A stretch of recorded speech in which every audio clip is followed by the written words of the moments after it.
Today, I'm excited as heck to have a friend of mine, Jimmy John, one of the best entrepreneurs I know in this country, on with us today. Jimmy's a busy guy, doesn't do a lot of this stuff. He focuses on his business, on his family, and we're blessed to have him today. So, Jimmy John, welcome to Ditch Digger CEO. Thanks for being here. Surely, happy to be here. And Jimmy, you mentioned something already before we even started. How excited you are. How blessed you are to have built a business in America, understand the blessings of this country and the opportunities we have. If you work hard, you're focused, you're passionate, you can surround yourself with a great team. The amazing things you can do in this country that you can't do everywhere else. And that's kind of one of the biggest reasons we did this. I've been a little miffed sometimes at how today people look at business leadership and success compared to what it was when I was a kid. When I was a kid, I felt like, we looked at business success and said, man, how'd they do that? How the heck did they build that, right?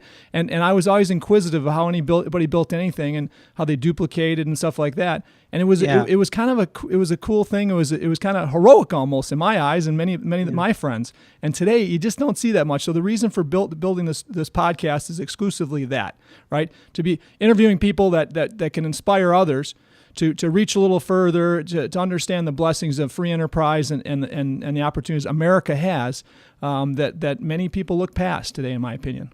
Sure. Well, it's interesting that you bring that up. And I used to, you had said, that you were miffed about it. And I used to be miffed about it until I started to, I believe, and I just remember, this is only my perspective, and I don't need to be right. This is Jimmy's perspective coming from a guy. I've been in business 35 years, graduated last in my high school class, mixed race father. Mother was an immigrant from Lithuania. Dad was a book salesman, became a plastic molder, and became a successful guy. But my whole life, we were poor. And a couple of things that I've realized now that I've been through what I've been through. I made all my money nights, weekends. It's Martin Luther King Day off. We don't get a day off. It's Columbus Day. There's no day off. It's the weekend in the restaurant business. There's no day off. Weddings, funerals. There's no weddings and funerals. I mean, our restaurant business is a lifestyle. And in choosing the lifestyle that I chose and sacrificing family time and sacrificing a whole lot for what it is that I attained, I was able to do it because I did what I did. And why I think that it is what it is, I really think that those that haven't experienced being a boss, having employees, having to recruit, hire, and train people, and then having to roll that into your business and have them function in your business to make the whole machine work, and then having a administration or a group of people or that are continually shooting the horse that feeds them, or shooting the cow that they get their milk from. I always ask myself why do I think this is happening, and why am I miffed? And I really believe that with the internet and with iPhones, I think that people only see the glam of life. People only show the glam of themselves, the selfie, look at me, look at me, look at me. And at the same point, they most likely assume that that's what founders and CEOs do as well. And the fact of the matter is, that's nothing we ever we take. It's not even part of my life. So I think that I think that that they don't know really how it all happens. It's only perception. And then the celebrity success stories, like the Jenner daughter, she's 21 years old, going to be a billionaire with her makeup. Or they look at Mark Zuckerberg, who's worth $40 billion and wears a sweatshirt and jeans. They just assume it's just a very casual thing. Well, it might be in software, but it certainly isn't at turning salamis into wealth. They're different things. So anyway, for whatever it's worth, I think it's just what people see in their perception is the glam. Most people are into the glam, and that's in fact not the case. It's not reality. Absolutely. In the paving business, much like sandwiches, right? There's lots of competition. It can be very commoditized if you don't if you don't differentiate and you don't discover how to rise above the rest. Absolutely. And again, and through that, to figure that out, to figure the differentiation out, to figure out how you build the right team and everything. There's a lot of tough times that come with that. And when I think about how you started, I mean, look at that first store you started in Eastern Illinois, and how tough that must have been. What are a couple of challenges, Jimmy, you've had that if people look at you now today and they say, wow, that guy's just got a horseshoe in his butt, man. This guy's he just turns everything to gold. He's just lucky, man. He's just a lucky guy. And hey, the people say, hey, Jimmy John, when did you really make it? When did you really make it big? Well, I'm a 35-year overnight success, right?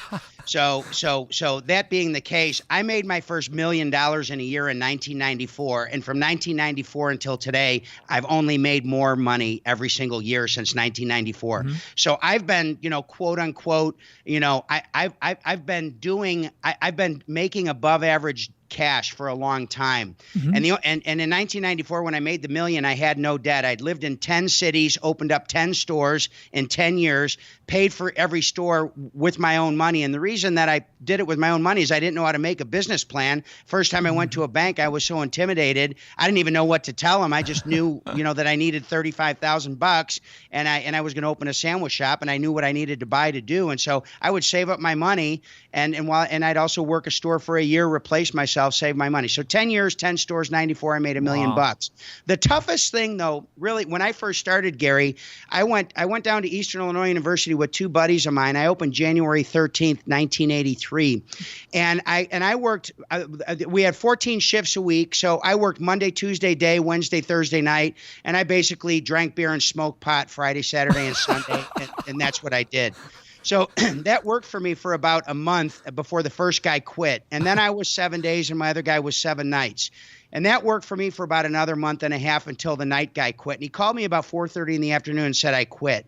So I was in the sandwich shop. The store closed at 2 a.m. and I didn't have time to whimper or cry or canoodle, or I certainly had nobody to sue. And so I stayed in the sandwich shop and closed the store at 2 a.m, got up again and opened it up. And so I closed, I opened, and I started working open to close. This is about March, April of 1983. And the hurdle was mentally, I was completely waxed, and physically I was tired, but I was young and I had energy. I was 19 years old. Mm-hmm. So I learned to work that store from open to close. So the first week it was brutal. The second week it wasn't so bad. By the third week, I started to learn who my customers were. By the fourth week, it was the first thing in my entire life that I ever really could do. I was a fat kid. I never played sports. I was bullied. I'd gone through a bankruptcy with my dad in 72 and 76. Running out of money was real for me. And here I was. It was all up to me to make it happen. And I learned that I could work open to close. I learned my customers' names. I learned what they like to eat. If they were heavy set like me, I always put a little extra mayo on. If they were skinny like you, Gary, I took a little off. And then at night at 1 o'clock in the morning when the bars closed, that's when I served all the ends of the meats. It was still meat. They just wasn't as pretty. Yeah. So I learned how to use up all my inventory, and they threw it up anyway. So it was what it was. But that was my original tough deal, was that I never knew that I could work from 8 a.m. till 2:30 in the morning, 7 days a week. So, that was the first big obstacle. But you getting to know those customers was invaluable, right? I mean, you being there every single day had to be invaluable for you to get exactly how that business should operate. Well, yeah, it was invaluable. And then Gary, the original $25,000 loan, which my dad gave me to start the business was he owned 48% if it made it. And if it failed, I had to go to the Army for 2 years and I didn't have to pay him back. So the first year in business, just quickly, we did $150,000 in sales and made $40,000 profit. My pay was about $1.10 an hour. I made $100 a week. The second year, we did $180,000 and made $50,000 profit. We split that again, and then I bought him out in 85. And then I moved to Macomb, Illinois the next year to open my second store with a friend of mine, Billy. And the day before, he invented the Billy Club, the number 8 on the menu. The day before I opened that store, Billy got killed in a car wreck. So I was alone at Macomb, Illinois in 1985, and I opened up that store all by myself and did the open to close. And had I not done that in Charleston or knew that I could do it, I was in a town, I didn't know anybody, and it was either make it happen or not make it happen. And I chose to swim. So I did it. I did that, and now when I look back, I think that was a blessing. It was a blessing that all that stuff happened to me. So if that's relevant, I just wanted to share the story. I'm a grunt. I do it myself, and yeah. I mean, was it hard? Yeah, but you know what? It worked. Man, oh my gosh, I'm over here inspired like crazy. And one thing I think that you're showing, which is struggle and victory, but I think it's showing even through the conviction as you're talking, Jimmy, is the emotional stability. Like, how did you have that? Like, what mindset that made you kind of like, what, I can get through it regardless? Because I think a lot of people who want to have a business, when it gets tough, they automatically start to cry and quit. And what was the emotional? How did you create the emotional stability to keep going even while you was going through all this struggle? Quentin, I don't know that you would call me emotional stability, but buddy, I had nothing. I had no plan B. I had nowhere to go. I had my parents wouldn't let me live in the house. I mean, in my dad's house, you're out, period. That's it. I mean, this living in the house stuff, and my kids are 24, 19, and 18, that they're not living in my house. I mean, they're out, they're in college now, they're doing their thing. But, I didn't have a plan B. This was not there. I didn't have any other option. And it was the first thing in my life that I could do. I was dyslexic. I couldn't read, but I was a leader and I was smart. So the teachers thought that I wasn't making an effort. So they said, boy, this guy's just not applying himself. So the teachers, they didn't like me. And I couldn't read. I couldn't comprehend. I'm dyslexic and I'm ADD. So this was the first thing in my life that I could do. I mean, $2.10 people would give me for a sandwich, and then they'd tell me thank you. And I was blessed that my father told me to pay for everything COD. So I kept my checkbook every day, and I kept that bank balance every day, and I never knew how to do math or how to be an accountant, but I became an accountant. I became very good with math. And so the numbers, if I'd make 20 or 30 or 40 bucks in a day, or I saw a day that I lost money, I had to work harder. I had to scrape that mayonnaise jar more. I had to get another 3 months out of that mop head. I had to make that toilet paper roll last as long as I could.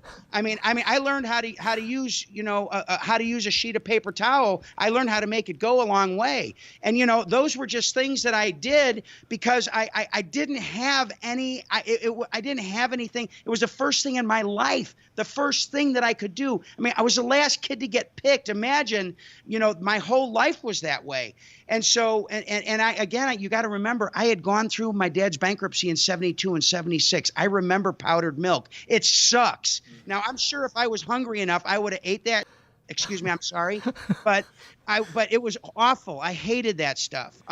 So I was just, I just made it happen. I don't know that I was meant. I didn't have a plan B, Quinn. So this is all I knew. And so that's what I did. So Jimmy, you've always, ever since I've known you, man, you've had amazing energy. I mean, when I think of passion and energy, man, your name comes first.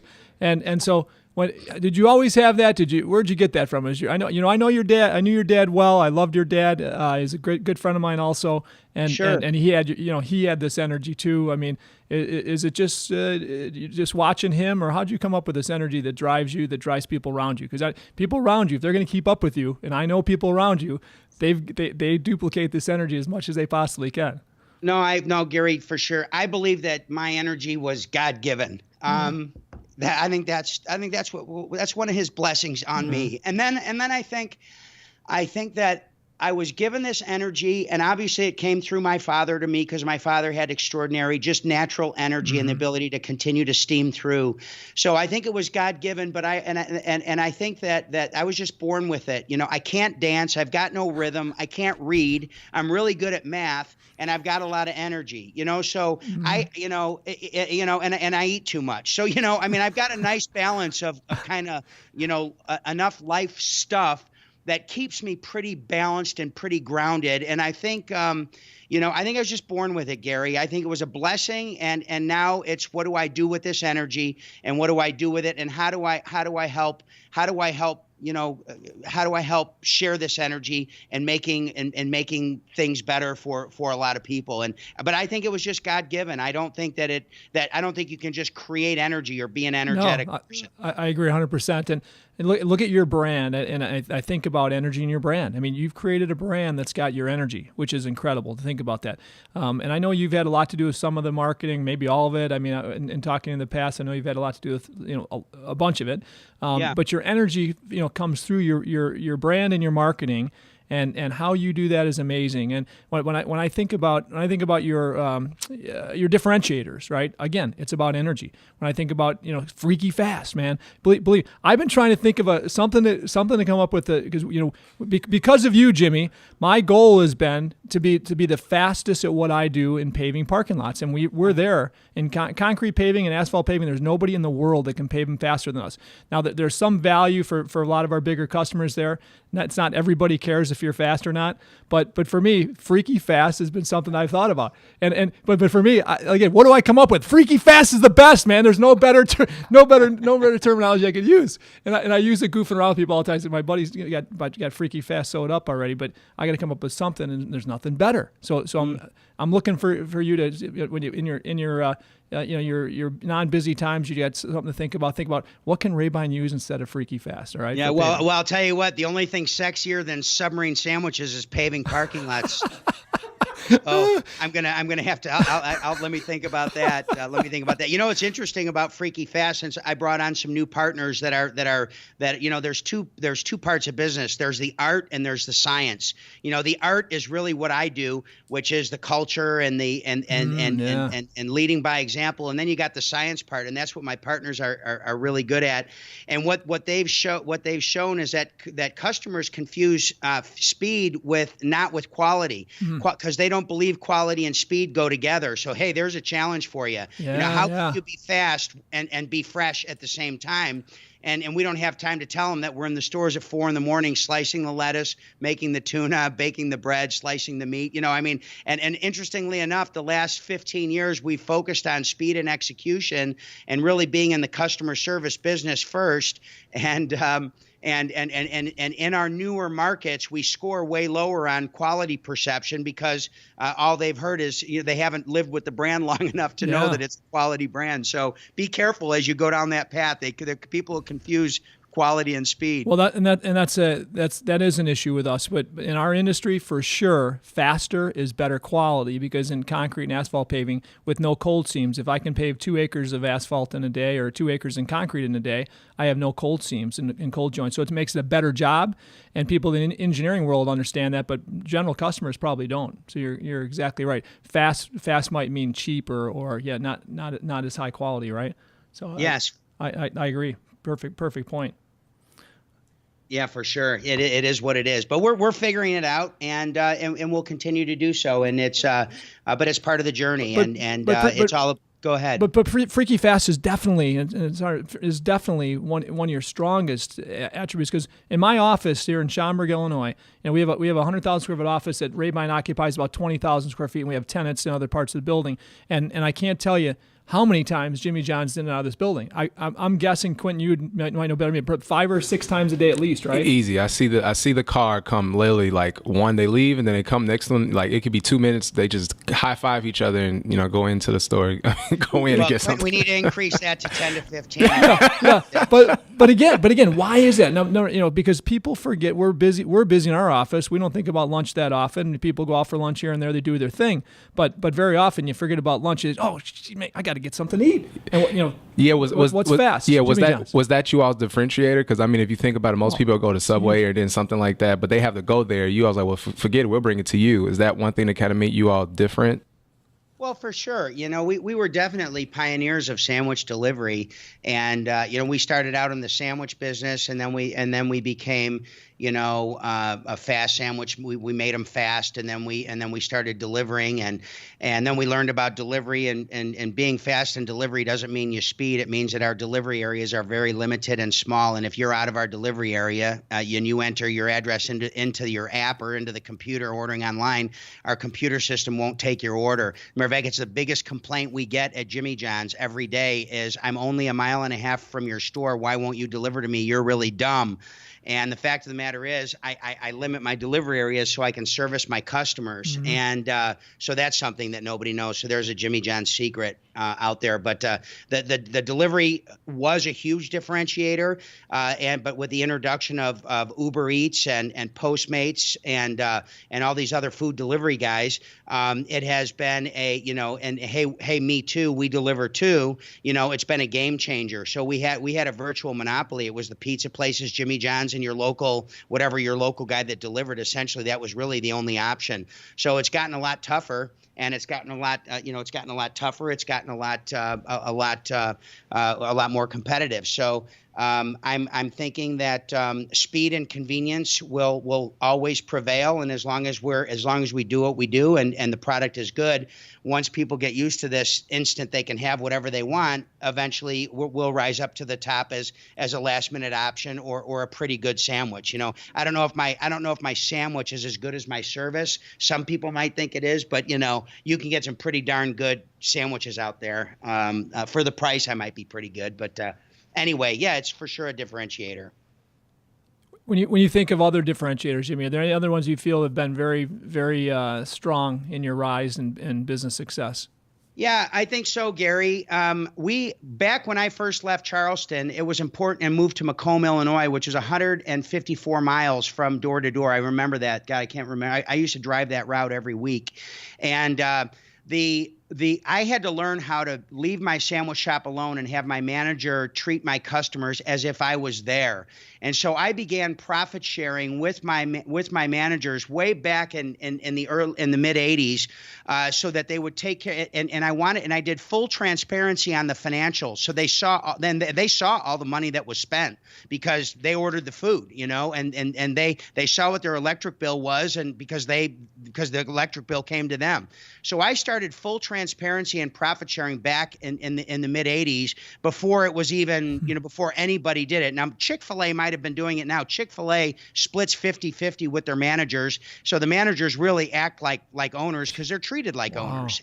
And so I started that back in the mid 80s, and now to this day, for our Jimmy John's company stores, we share profits with the managers, and we really believe that really creates an environment where that enables them. I've got managers that are six-figure managers, and that doesn't happen in the QSR business, but I've been doing it forever because there's a lot of detail that goes into running these sandwich shops, and it's all about the small stuff. It's not, if you take care of the small stuff, the big stuff takes care of itself. And at Jimmy John's, it's all about the small stuff. And the only way you can have them think about managing paper towels and managing the electricity and turning the air conditioning, up at night and back down again when you arrive in the morning is when you tie them to the financial statement, and it becomes a free market situation. And then they realize the harder they work, the more they make. And then, then it's lights out. Then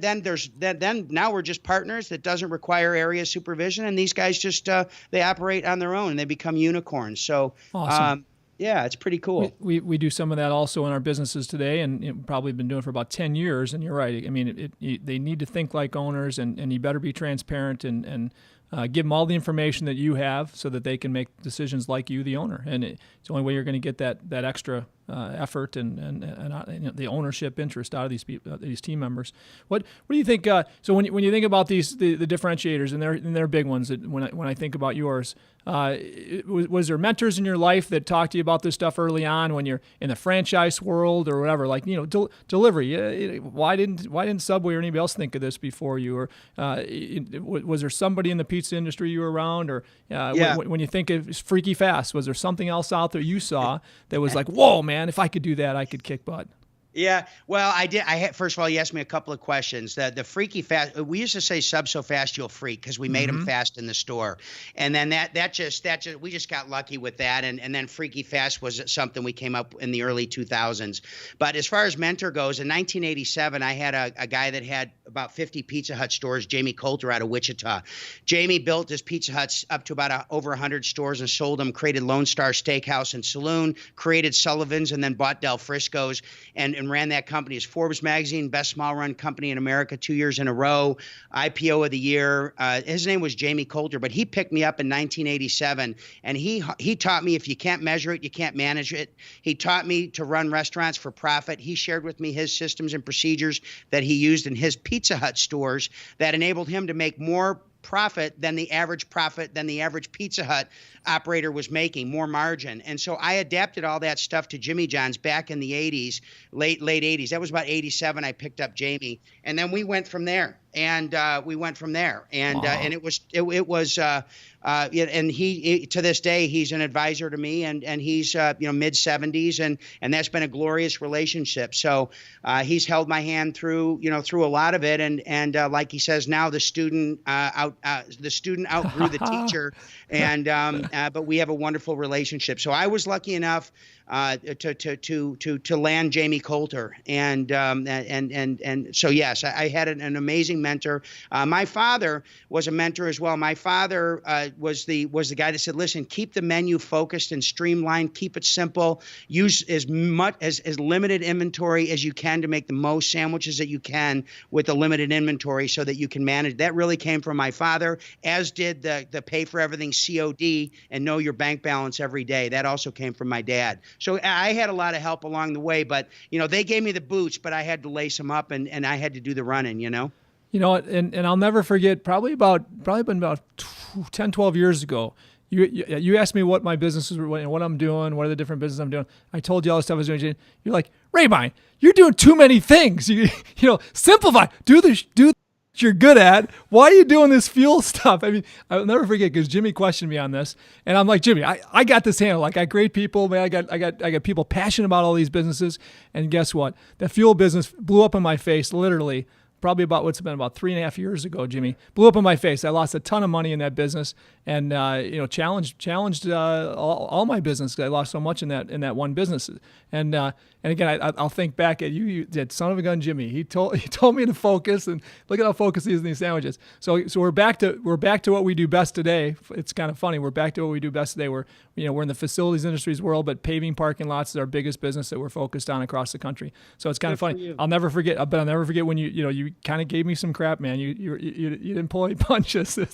That's one thing I was relying from you, your dad. It's no bullshit, right? I mean, well, yeah. But what I learned also is that just because because I'm good at making sandwiches, it doesn't mean that I'm going to be good in managing money, or I'm going to be good at managing apartments. Or it's a big myth that you're successful at making sandwiches, you should be able to be successful at other things as well. So I think it's very important to understand that if we're good at one thing, that's great, but don't confuse that with being having talent in other arenas. Right. I have I have a big family. I have family members asking me for advice all the time, and I'm not qualified to give advice about something that I don't really know about, but I know enough to know that I'm not. So it is what it is. So today, and I know that I know you do. So there's people out there today that think of you as you did. You still do your mentors, and how cool is that, and how fun is that to be a person that's you've been through so much, and you've been a champion in business, but gosh, you've had your slip and falls and all that, but you've gotten up from every one of them. And when you mentor other people, and you know that with your mentorship they become stronger, smarter, hopefully. How fun is that? And any great experiences you can think of where you think you gave somebody hopefully some more confidence, ideas to be more successful? Well, yeah, I have a few. There's a company called Tiesta Tea Company that's about a $10 million tea company based out of Chicago now. But they were some U of I kids that made tea and served it at the farmers market here in Urbana, in Champaign-Urbana. And then Patrick and his partner then came and saw me after I spoke at a think tank at University of Illinois, and they came and saw me. And I started coaching them, and I did some I redesigned a bunch of their packaging for them, just because I like these kids, and they work their butts off, and they've got a great company now, and that's definitely one of the most satisfying deals. Also, in addition to that, 14 of 17 department heads at Jimmy John's all came from the sandwich shop, and they're all millionaires now, and they're to be able to take these kids and teach them and let them come up and grow into the company is really a wonderful thing. So it feels good. It feels good. It's no fun eating a big chocolate cake alone, believe you me.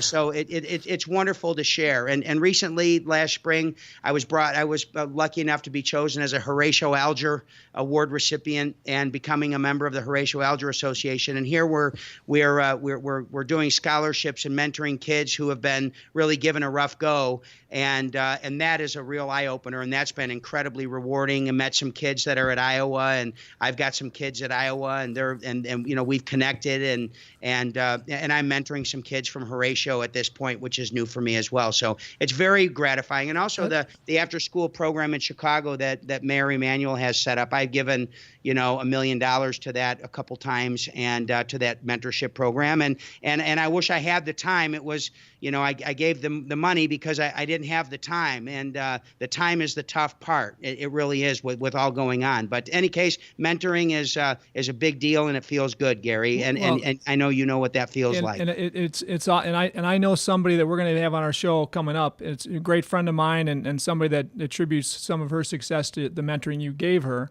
and that's Shelley Son. So Shelley Son, good friend of mine, and again, I remember when I first met her. You actually kind of sponsored her into YPO back then and she entered my forum, and you were one of the relationships she talked about the most. And again, now Shelley today is a very, very successful franchisor. When I met her back, 8-9 years ago, she was a very small business.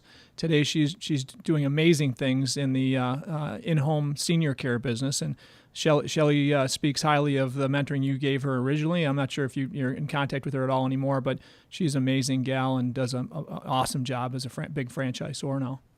Right on. Yeah, I remember her. She was what a business to go into, right? I mean, it's amazing what you can create if you're willing to do the work, isn't it? Shelley was a real outlier. She was seeking to fix a problem, right? She firsthand saw a grandmother that was they couldn't find a good home care place for in Florida, and got out and said, I'm going to start this business to serve this industry to fix this problem. Yeah. So again, it's all about Jimmy. Speaking of awards, and I want to kind of go into. I've looked up a couple of them that obviously a couple people have said that Jimmy John's obviously named the number one of entrepreneur when it comes to franchising. Jimmy John's, when it comes to Millennium brand loyalty, the ranking is 83%. You are the number 2 most popular restaurant in business, and honestly, Jimmy John's is one of the top 10 promising franchises for ambitious entrepreneurs. I think all of that is amazing. What would you say is probably the biggest award personally for yourself, or the biggest blessing that you feel based off of your American, story journey, or your American success journey of sorts?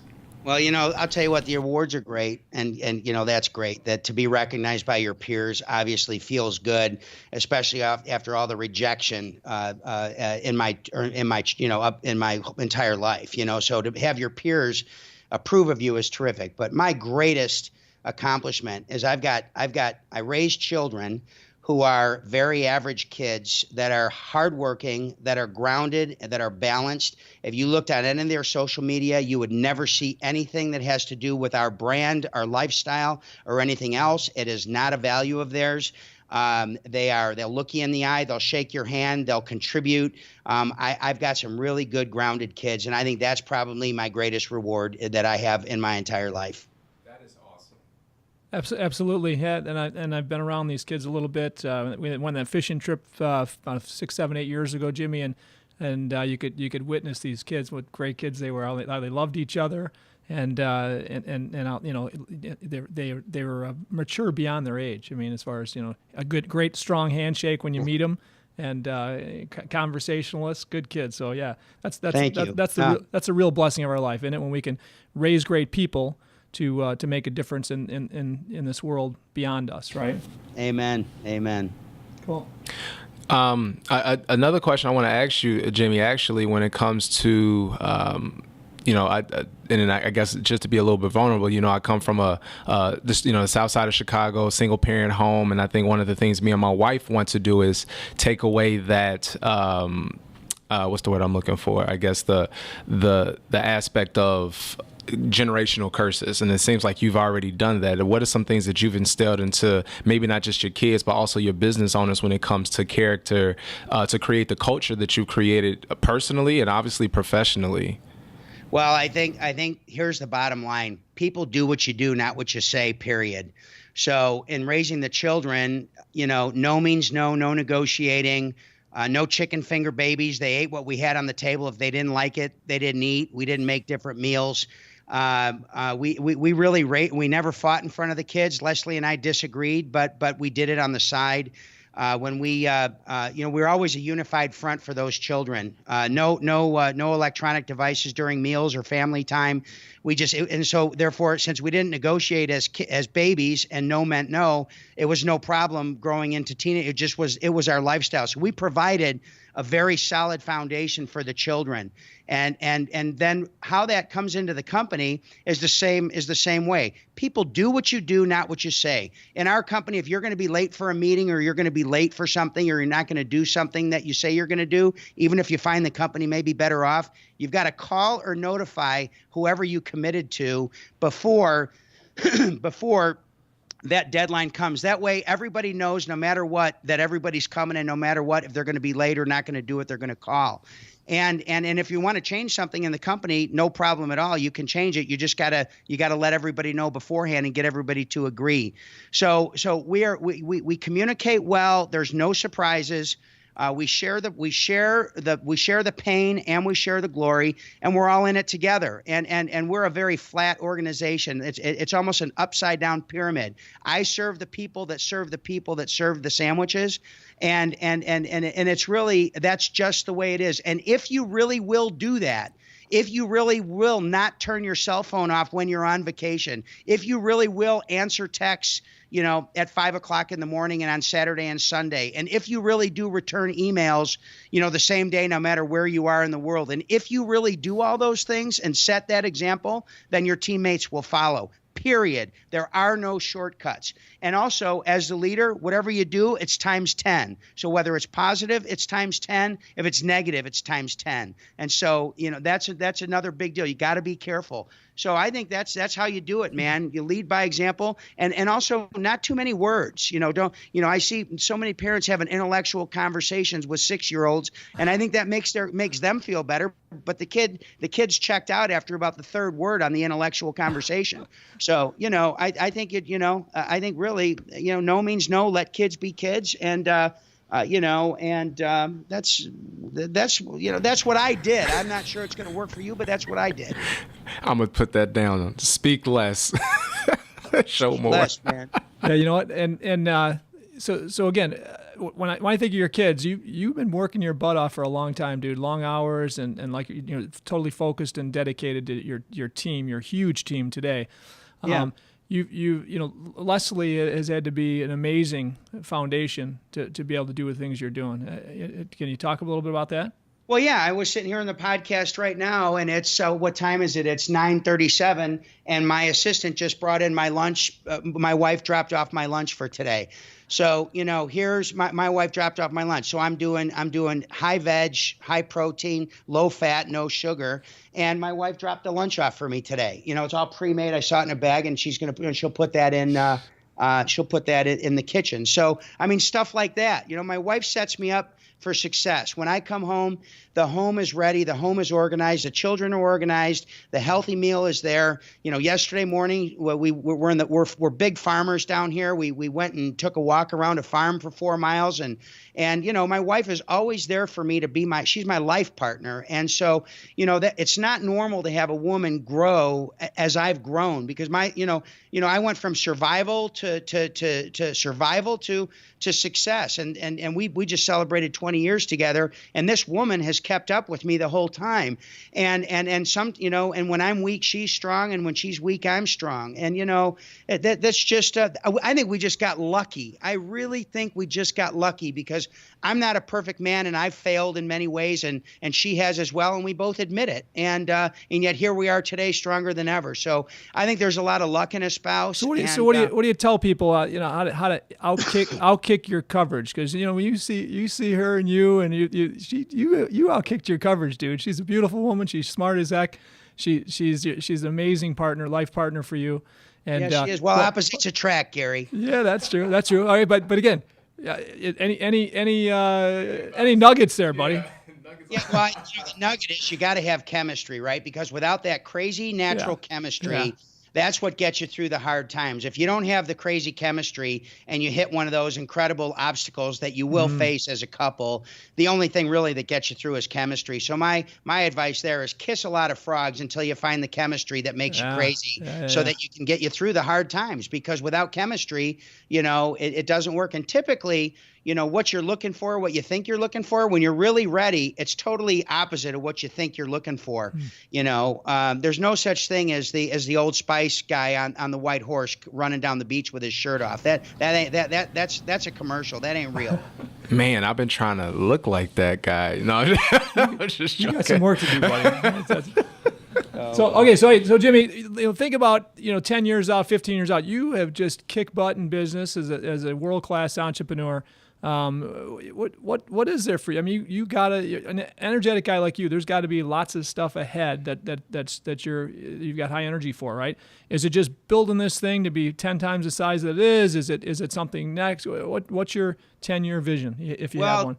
10-year vision is to continue. I'm in charge of culture and food now at Jimmy John's, and because I own 35% of the company now, and so my plan is to instill the same culture that I had in the early 2000s into this giant organization, and it starts from the top down, and it starts with, whatever it is that I'm doing or I'm saying, or so number one, the next 10 years, I'd like to continue to reinforce the culture, continue to be better at it, have less oopsies and less, less of the 7 sins recurring in my life and more of the positive stuff. And really just to be here to serve my children in a way that enables them to best live the most abundant life themselves, with more peaceful and content days than not. But certainly, I can't remove the pain that they're gonna encounter. So I just want to be there for my people and be there for my family, and then that's really about it. And as far as my charitable stuff, most of my charitable stuff is really not public. Majority of it is anonymous.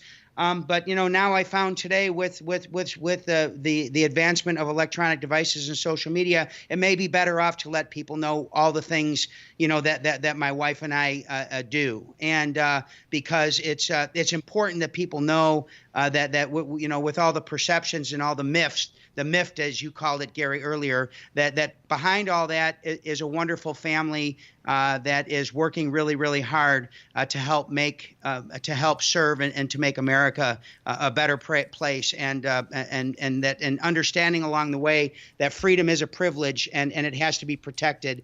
And so besides that, Gary, I don't know what else I can do. If I go down, with content kids, and I'm gone, then, I guess I've done my job. That's really about it. And so I guess the answer to the question is, I don't really know the answer, but those are some of the things that go on in my mind.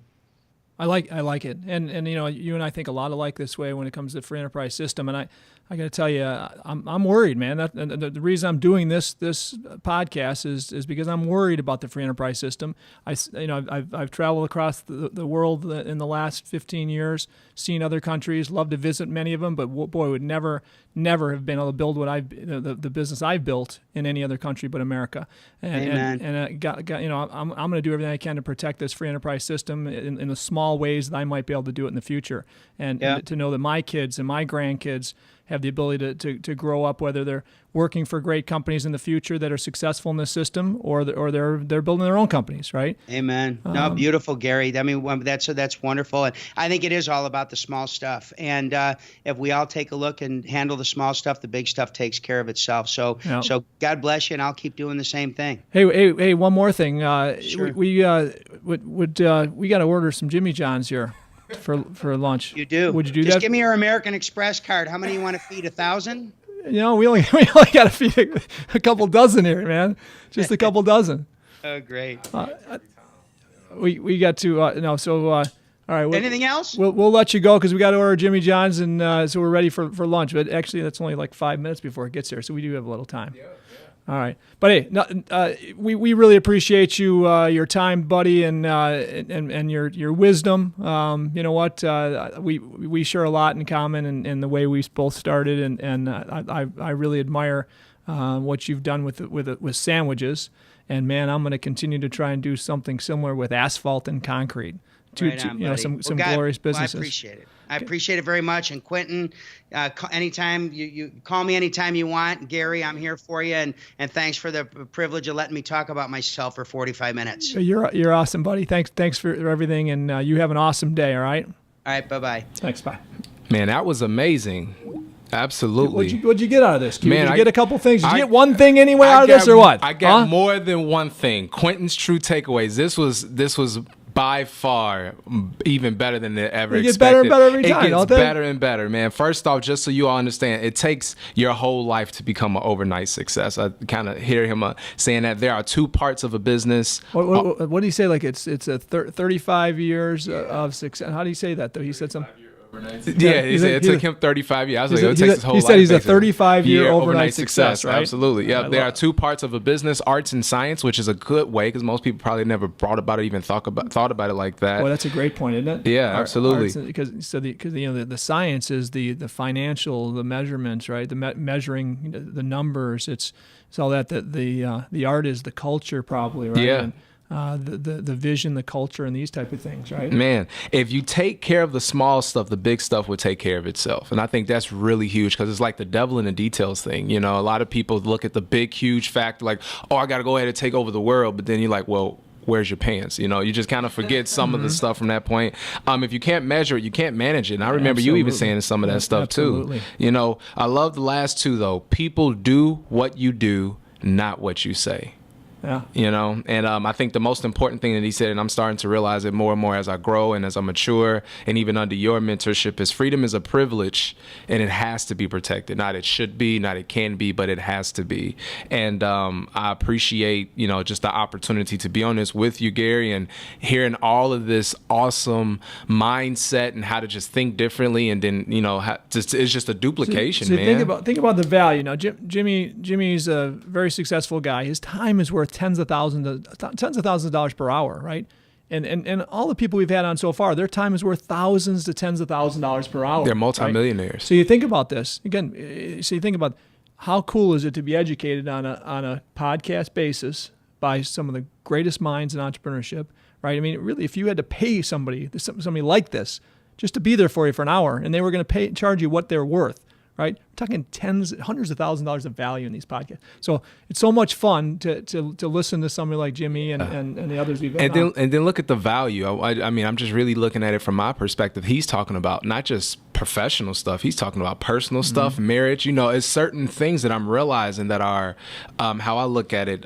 You know, success principles of sorts. Certain things like every person so far has talked about quality of marriage, the quality mindset. This like he talked about the pyramid, but it's not. It's invert pyramid. Like I serve people who serve the sandwiches. Yeah. And that's just actually how you do it over here in at the Rabine Group too.